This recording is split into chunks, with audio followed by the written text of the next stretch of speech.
Face aux critiques virulentes du délégué général à la sécurité nationale, Martin Barganguélé, sur l'état déplorable des routes camerounaises, le ministre des Travaux publics, Nganou Djoumessi, a justifié la situation par des contraintes budgétaires sévères. Il a mis en lumière les défis liés à la gestion des ressources limitées qui impactent directement la qualité et le rythme des travaux. Insistant sur cette justification lors d'une rencontre du Rassemblement démocratique du peuple camerounais dans les Bamboutos.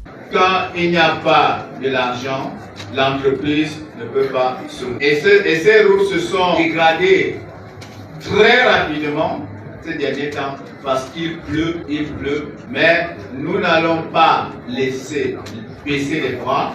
C'est nous qui allons aller affronter les difficultés et les difficultés ne doivent jamais nous donner. Ne s'arrêtant pas là, Nganou Djoumessi, chef de la délégation permanente du parti et non moins ministre des Travaux publics, a subtilement répondu à ces critiques dans une vidéo devenue virale. Le Cameroun, ce n'est pas celui des réseaux sociaux, ce n'est pas celui des mensonges. C'est ça le Cameroun de la réalité. Nganou Djoumessi a même ajouté qu'il est facile pour un Camerounais de transporter des marchandises vers le Congo. Une remarque qui soulève des interrogations sur les priorités gouvernementales.